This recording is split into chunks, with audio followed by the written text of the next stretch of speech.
Well, all the keys to success that you've mentioned are important. But there was a study at Harvard University that set out to find the star performers, not just in business, but in sport, art, and science as well. Dr. Albert Rottenberg, which I always think is an unfortunate name for somebody studying human potential, but Rottenberg checked temperament, personality, IQ, race, culture, inheritance, you name it, he checked it. The only factor that he could find present in the top performers in all these diverse fields was motivation. Okay, what is motivation? Dictionary definition. Motivation is an emotion that produces action. Right? At the end of the day, it's all about what we do. Now, emotion comes from the Latin meaning to move. So if you've got no emotion, you've got no motion. You're not going anywhere. Now, I'm sometimes called a motivational speaker. I don't like that term very much because motivation is a bit like a hot bath. It goes cold quickly. The key really is self-motivation. Are you able to motivate yourself when you're not feeling so motivated? Human beings are motivated by one of only two things. There are only one of two reasons that you are sitting in this room right now rather than hanging out in the bar outside. There's only one of two reasons that human beings buy from you, marry you, connect with you. There's only one of two reasons that human beings do anything, and that is pain and pleasure. We're motivated to reduce pain. We're motivated to increase pleasure. And so if there's anything that you want to do in your life, and let's face it, most of the time we know what we need to do. It's not rocket science, is it?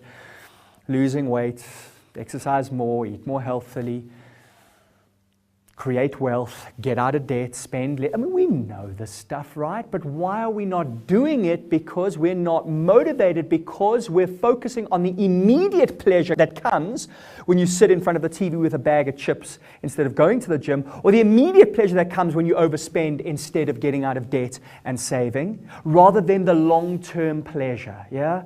We're the buy now, pay later generation. Actually, it should be the buy now, worry later generation, because actually later is when we feel the pain. So we defer pain. And this, research shows, is one of the fundamental keys to success is future orientation. The ability to focus on long-term pleasure, to delay immediate gratification, to put aside short-term pleasure so that you can get the long-term gain. And so if you ever want to do something that you know you need to do and you're not feeling motivated, focus on the long-term pleasure rather than the immediate pleasure. And here's a beautiful thing that happens. How many of you in this room exercise regularly? Put up your hands. Wonderful. And I can see it. So how many of you who exercise regularly, is that the best part of your day? Keep your hands up. Virtually all of you, and you understand that your colleagues are looking at you and going, are you into sadomasochism? That's the best part of your day? Because here's the little secret about all of this. When you get into a positive, healthy habit, you start to get intrinsic pleasure from it.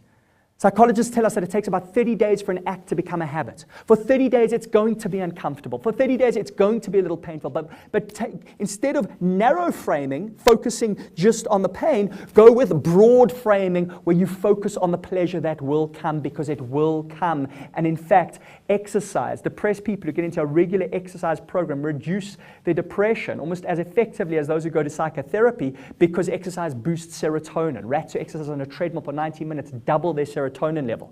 Don't ask me how they got rats to exercise on a treadmill. Maybe they put on a Jane Fonda video. But the point is that exercise is a very powerful way to boost your emotional state. That's why people with goals tend to be a lot more successful, because they have that pleasure that they're focusing on, that they're moving towards. Zig Ziglar said, the elevator to the top is out of order. The stairway is always open. But if you're going to take those stairs, you need to know where those stairs are taking you, so that you are motivated by that pleasurable future. Now, when I talk about pain and pleasure, you might think, oh, it sounds a little superficial, pain, pleasure. But hey, Mother Teresa and all that great work that she did, hey, it's a form of pleasure. When you alleviate somebody's suffering, when you create something wonderful for the world, when you're out there giving of yourself, that's all pleasurable. So there's different kinds of pleasure. Pleasure isn't just sex, drugs, and rock and roll. Pleasure, in fact, the deeper pleasure is what really motivates us. Look, anything that you want to do right now, and the action that you know you need to take to get there. If God came out of the heavens and said, if you don't do this, you will die, do you think you would take some action? You bet, right? Because you'd be seriously motivated. You would have a reason. You would have the avoidance of pain, by the way, which is also a very powerful motivator. A friend of mine's father was a 40-a-day cigarette smoker, tried everything, hypnosis, the patch, the pill, whatever it was, he tried it. One day he gave up smoking. He never knew that day would be the day, but boy, did he give up. He never picked it up again. What happened? He had a heart attack. Sitting in hospital with machines plugged into him was painful. His mortality was painful. The thought of losing 8 years of his life and not having that extra time with his children, that was painful. He didn't have to go to hypnosis, to the patch. He was motivated. And so if you want to motivate yourself, you need to ask yourself, what is the pain that is going to come if I do not take action, and what is the pleasure that will come if I do? Write it down, laminate it, remind yourself every single day, program yourself. Viktor Frankl, the great Holocaust survivor, said, he who has a why to live can bear almost any what. What is your why? Why are you doing what you're doing? What is it that you stand to gain? What is it that you stand to lose if you don't? When you are clear about your reasons, you will be self-motivated.